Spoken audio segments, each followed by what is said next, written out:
जय श्री राम। दोस्तों, जिंदगी जीना आसान नहीं है। ज्यादा बोलने वाले को लोग पागल कहते हैं और कम बोलने वाले लोगों को लोग घमंडी कहते हैं और मतलब की बात करने वाले को लोग लालची कहते हैं। करें तो करें क्या। मैं एस्ट्रोलॉजर मदन मोहन लखोटिया मेरे यूट्यूब चैनल पर आप सबका एक बार पुनः हार्दिक स्वागत करते हैं। आज बात करेंगे धनु राशि जून 2026, 1 जून से 1 जून 2026 से 30 जून 2026 तक के लिए कुंडली के सभी विषयों पर बात करेंगे। कोई सब्जेक्ट छूटना नहीं चाहिए। मेरे मोबाइल नंबर 9829911500।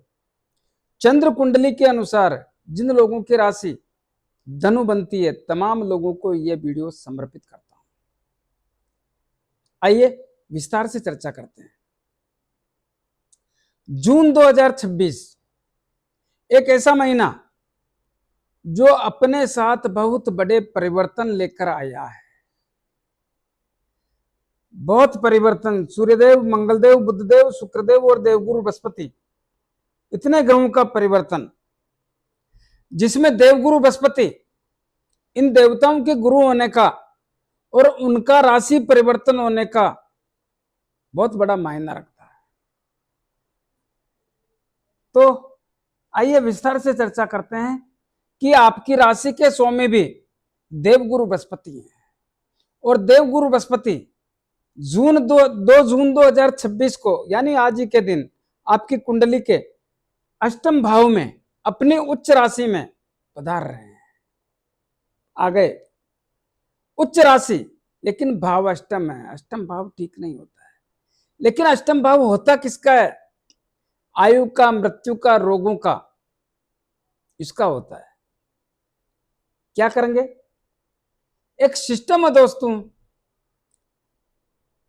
काफी तकलीफों के बाद, एक लंबे संघर्ष के बाद, एक लंबे अंतराल के बाद देवगुरु बृहस्पति इस भाव की स्थिति में एक ऐसा मोड़ ला रहे हैं जिससे थोड़ा रिलीफ होने का संकेत समझ में आता है। क्या होगा? स्वास्थ्य में जितना सुधार कर सकते हैं करेंगे, इसमें संदेह नहीं है, करेंगे। ससुराल पक्ष से संबंधों को मजबूत करने का सिलसिला भी देखने को मिलता है। बहुत सारे लोगों को जुआ, सट्टा, लॉटरी से लाभ देंगे। जो लोग अनुसंधान का काम करते हैं, खोजबीन तलाशी का काम करते हैं, जादू टोना का काम करते हैं, उनको भी जबरदस्त लाभ देंगे। जो लोग वैज्ञानिक हैं,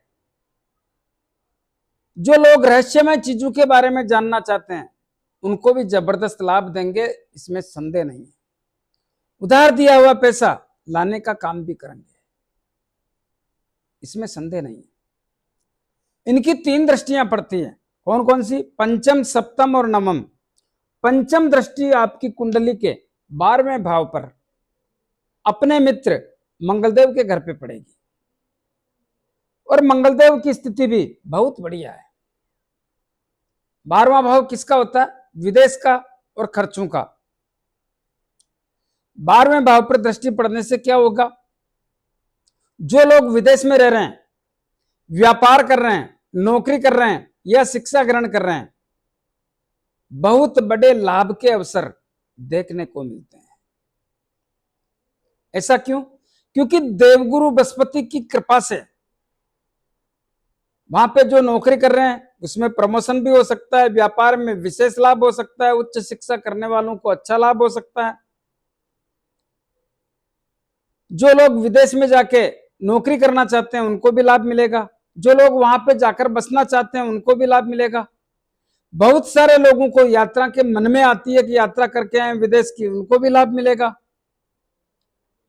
अप्रत्याशित खर्चों में तो कमी हो जाएगी, लेकिन शुभ काम में, अच्छे कामों में धन खर्च होने का योग बनता है, जिसमें यात्रा भी आती है। एक राज्य से दूसरे राज्य की यात्रा, धार्मिक यात्रा, पारिवारिक यात्रा, व्यापारिक यात्रा और सबसे सफलताओं के योग देखने को मिलते हैं।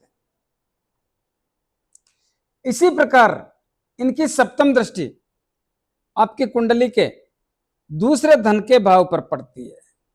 दूसरे धन के भाव के स्वामी है शनिदेव, जो धनु राशि के लोगों के चौथी ढैया के रूप में विराजमान है। यह मामला बढ़िया नहीं है।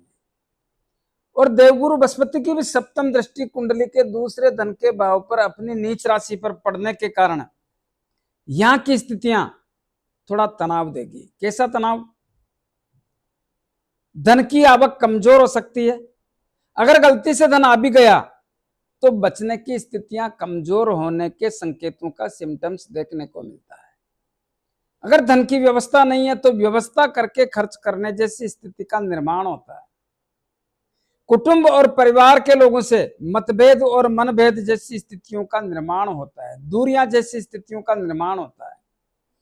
पैतृक संपत्ति के विवाद जैसी स्थिति, या पहले से ही विवाद चल रहा है क्योंकि पहले से चलने जैसी स्थिति भी देखने को मिल रही है, तो उसमें इस समय सुधार की संभावना कमजोर ही नजर आती है। बहुत सारे लोगों के गर्दन के ऊपर के हिस्सों में, जैसे सर है, आंख है, नाक है, कान है, मुंह है, दांत है, मसोड़े है, गर्दन के आगे पीछे है, कुछ तकलीफजनक स्थिति का आभास देखने को मिलता है। कुछ रोग हो सकता है और तो क्या होना है। तो ऐसी स्थितियां यहां पर देखने को मिलती है। लेकिन नवम दृष्टि आपकी कुंडली के चौथे भाव पर, अपने ही घर पर, मीन राशि पर पड़ रही है, जहां शनिदेव बैठे हैं। क्या करेंगे? इस घर की स्थिति को सुधारने में जी जान लगा देंगे। क्या करेंगे? परिवार में कुछ परिवर्तन लाएंगे। जो परिवार में शनिदेव तनाव दे रहे हैं उसमें सुधार के संकेत बनाने का काम करेंगे। कितना लाभ मिलता है ये बात बाद की है, लेकिन सुधार का संकेत तो पैदा करेंगे। माता की सेहत में सुधार और माता से संबंधों में मजबूती के योग भी बनाने का काम करेंगे। भूमि, भवन, मकान, दुकान, जमीन, जायदाद लेने व बेचने की स्थितियों का निर्माण तो करेंगे, लेकिन सावधानी रखना है क्योंकि शनिदेव की चौथी ढैया भी है और शनिदेव यहीं बैठे रहेंगे। तो सावधानी पूर्वक काम करने की आवश्यकता पर जोर देता हूं, और सावधानी से करोगे तो काम भी होंगे, इसमें संदेह नहीं है। वाहन सुख की प्राप्ति के योग भी देखने को बनते हैं, उनके भी योग बनते हैं, लेकिन सावधानी पूर्वक, तो मामला ठीक रहेगा। तो दोस्तों, लगन भाव के स्वामी भी देवगुरु बृहस्पति होने से थोड़ा ठीक है, विशेष बढ़िया भी नहीं बोल सकता हूं, ऐसी स्थिति का निर्माण होता है। तो धन के भाव की बात कर चुके हम। कुंडली के तीसरे भाव की बात करते हैं। कुंडली के तीसरे भाव में राहुदेव बैठे हैं शनिदेव के घर में। क्या होता है? छोटे भाई बहनों से, मित्र लोगों से, रिश्तेदारों से थोड़ा दूरियां जैसी स्थिति का आभास होता है। लेकिन राहुदेव ये कहते हैं, तू मेहनत कर, मैं साथ दूंगा, जितनी मेहनत करेगा उतना फल दिलाऊंगा। तो मेहनत तो करनी ही पड़ेगी, मेहनत करनी ही पड़ेगी। इसी प्रकार कुंडली के पंचम भाव की बात करते हैं। पंचम भाव किसका होता है? शिक्षा का, संतान का, लव एंड रिलेशन का, अचानक धन प्राप्ति का और शेयर मार्केट का। कौन बैठा है इसमें? इस भाव के स्वामी कौन है? मंगलदेव। क्या होगा? बहुत बड़ा परिवर्तन का सिस्टम चल रहा है। कब से? 11 मई 2026 से। क्या कर रहे हैं? संतान की चिंता में बहुत बड़ी कमी, या संतान के कारण जो चिंता है उसको ठीक करने का काम कर रहे हैं, या चिंता को दूर कर देंगे। कुछ न कुछ है। तो संतान की चिंता को ठीक करने का काम। शिक्षा के क्षेत्र में अगर उतावलापन और जल्दबाजी करके काम करें तो बहुत बड़ी सफलता मंगलदेव दिलाने का काम करेंगे। क्या करेंगे? कैसा भी एग्जाम हो, कैसा भी इंटरव्यू हो, कैसा भी पेपर हो, कैसा भी काम हो शिक्षा से संबंधी, सफलता दिलाने के योग मंगलदेव बनाएंगे। जिनको संतान चाहिए उनको संतान के सिम्टम्स भी देखने को मिलते हैं। लव एंड रिलेशन की स्थितियां बहुत मजबूत और ताकतवर होने के संकेतों का सिम्टम्स देखने को मिलता है। नजदीकियां बढ़ेगी, प्रेम संबंध बढ़ेंगे, चाहत बढ़ेगी और लव मैरिज होने का योग भी देखने को मिलता है। अचानक धन प्राप्ति के योग भी बनाते हैं और शेयर मार्केट से सोच समझ के काम करने पर लाभदायक स्थिति का आभास भी देखने को मिलता है। मंगलदेव आपकी कुंडली के पंचम भाव में बैठ करके अष्टम दृष्टि विदेश के भाव पर भी डाल रहे हैं, यहां पर भी लाभ देंगे। यहां पर तो 20 जून तक बैठे हैं, लेकिन फिर यहां पे आ जाएंगे तो भी यहां पर दृष्टि डालेंगे तो जून पूरा ही लाभ वाला ही रखेंगे मंगलदेव भी। तो विदेश से जितना लाभ है, पैसा ले आओ, विदेश से लूट के जितना पैसा ला सकते हो ले आओ। थोड़े प्रयासों से ज्यादा पैसा मिल रहा है, ले आओ। कुंडली का छठा भाव, छठा भाव किसका है? शुक्रदेव का। शुक्रदेव कहां बैठे हैं? कुंडली के सप्तम भाव में। छठे भाव में क्या परिणाम है? देखिए, शनिदेव चौथी ढैया में और शनिदेव की तीसरी दृष्टि छठे भाव पर पड़ रही है। अगर लापरवाही करोगे तो ऋण, रोग, शत्रु, भय, पुलिस केस, अदालती मामले, मन में भय लगना, षड्यंत्रकारी लोगों का शिकार होना जैसी स्थितियों का निर्माण होने में देर ना लगेगी। तो ध्यान रहे, हालांकि मित्र ग्रह शुक्रदेव का घर है, तो मामला थोड़ा संभल करके चलने का प्रयास करें। सप्तम भाव किसका होता है? व्यापार और दाम्पत्य जीवन का, विवाह शादी संबंध के योगों का। सप्तम भाव की स्थितियां बहुत अच्छी है। कब तक? 22 जून तक। ऐसा क्यों? सप्तम भाव में एक राजयोग बना हुआ है, लक्ष्मी नारायण राजयोग, और सप्तम भाव के स्वामी बुधदेव सप्तम भाव में विराजमान है। राजयोग कब तक बना हुआ है? 8 जून तक। 8 जून को शुक्रदेव कुंडली के अष्टम भाव में चले जाएंगे। क्या होता है सप्तम भाव में? व्यापार के क्षेत्र की स्वयं इस भाव के स्वामी बुधदेव बहुत अच्छी स्थिति बनाते हैं।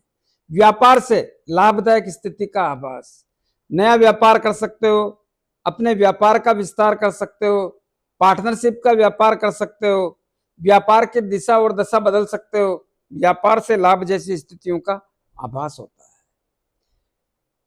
दाम्पत्य जीवन की स्थितियां बहुत ताकतवर और मजबूत होने के संकेतों का सिम्टम्स देखने को मिलता है। दाम्पत्य जीवन में संबंधों में मजबूती के योग बनते हैं। जीवन साथी का स्वास्थ्य भी ठीक होने की स्थिति का आभास होता है। जिन लोगों को तकलीफ है उनको लाभ तो मिलेगा। और विवाह शादी संबंध के योग बहुत ताकतवर और मजबूत इस भाव के स्वामी स्वयं बैठ करके बना रहे हैं। तो ये सब 22 जून तक है। 22 जून को बुधदेव भी अष्टम भाव में चले जाएंगे, फिर ये स्थिति नहीं रहेगी भाई, ध्यान रहे। भाग्य भाव की स्थितियां इतनी मजबूत नहीं है। भाग्य भाव में सूर्यदेव का घर है और केतुदेव विराजमान है। सूर्यदेव भी, केतुदेव पाप ग्रह है, राहुदेव की भी दृष्टि पड़ रही है, क्रूर ग्रह है, छलिया ग्रह है, मति भ्रमित करके परिणाम बदलने वाला ग्रह है। थोड़ा ध्यान रहे, क्योंकि काम रुक रुक कर होने के योग बनाते हैं, अटक अटक कर। तो थोड़ा संयम और धैर्य से काम लें। नौकरी के क्षेत्र की स्थितियां, कर्म और कैरियर 22 जून तक बहुत अच्छा है। चौथे भाव के स्वामी तीसरे केंद्र में बैठे हैं और वो भी अपने ही घर में। तो 22 जून तक नौकरी के क्षेत्र की स्थितियां बहुत बढ़िया है। नौकरी लगने का सिस्टम बनेगा। जो लोग ऑलरेडी नौकरी में हैं, प्राइवेट हो या सरकारी कोई फर्क नहीं पड़ता, प्रमोशन के योग हैं, ट्रांसफर के योग हैं, नौकरी में पैसा बढ़ने का योग है, मनपसंद जगह का योग है। और देखिए, इस समय में बॉस लोगों से भी संबंध सुधरेंगे, साथ में काम करने वाले लोगों से भी संबंध सुधरेंगे, स्थान परिवर्तन कर सकते हो। देखिए, पैसा बढ़ना चाहिए और बढ़ने के योग हैं, इसमें संदेह नहीं। इसका जितना लाभ ले सकते हो नौकरी के क्षेत्र में लें। राजनीति वालों के लिए भी बहुत बढ़िया स्थिति है। 22 जून तक जितना लाभ ले सकते हो लेने का प्रयास करें, आपके लिए बेहतर रहेगा। सरकारी काम करने का, जिनके भी अटके हुए हैं सरकारी काम करने का, बहुत अच्छा समय है। प्रयास करोगे तो सरकारी कामों में भी सफलता मिलेगी। पिता की सेहत, पिता का व्यापार, पिता से संबंध सब बढ़िया रहेगा 22 जून तक। उसके बाद थोड़ा सावधानी रखें तो ठीक रहेगा। कुंडली का एकादश लाभ भाव और इस भाव के स्वामी कौन है? शुक्रदेव। कहाँ बैठे हैं? कुंडली के सप्तम भाव में। क्या स्थिति है? बहुत बढ़िया स्थिति है। तो लाभ आएगा। कब तक? 8 जून तक। 8 जून के बाद अष्टम भाव में चले जाएंगे, मामला कमजोर।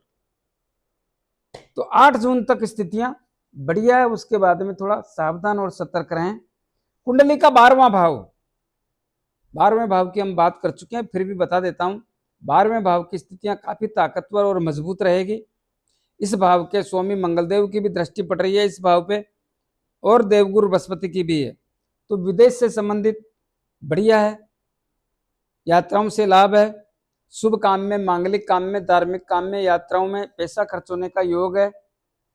इसका जितना लाभ ले सकते हैं लेने का प्रयास करें, आपके लिए बेहतर रहेगा। कुछ उपाय बता रहा हूं, उनको करोगे तो मजा आएगा। प्रतिदिन देवगुरु बृहस्पति के लिए गौ माता को गुड़ रोटी और चारा। मंगलदेव के लिए हनुमान जी महाराज की आराधना, हनुमान जी के दर्शन करें, 5 बार हनुमान चालीसा बोलें। मंगलवार शनिवार हनुमान जी के लाल गुलाब के पुष्प चढ़ाएं। 6 महीने में एक बार अपने घर की तरफ से सिंदूर का चोला करें, आपके लिए बेहतर रहेगा। और यह भी ध्यान रहे, चौथी ढैया चल रही है, क्या करें? प्रत्येक शनिवार को शनिदेव के मंदिर में जाके मूर्ति पे थोड़ा तेल चढ़ाएं, दीपक करें, 5-50 रुपए की तेल की जलेबी या तेल के लड्डू जरूरतमंद गरीब लोगों में वितरण करें। अपने राइट हैंड की मिडिल फिंगर में एक शनि मुद्रिका धारण करें। किसको कहते हैं शनि मुद्रिका? जो घोड़े के पांव में नाल लगती है उसके लोहे की अंगूठी, या समुद्र में चलने वाले जहाज के लोहे की अंगूठी बना करके उसको शनिदेव के 23,000 मंत्रों से अभिमंत्रित करके शनिवार को संध्या काल में धारण करें। जिन लोगों को अंगूठी लेने में, बनाने में, अभिमंत्रित करने में तकलीफ आए, वो मेरे से परचेज कर सकते हैं। इसी प्रकार राहुदेव और केतुदेव, ये मामला ठीक नहीं है।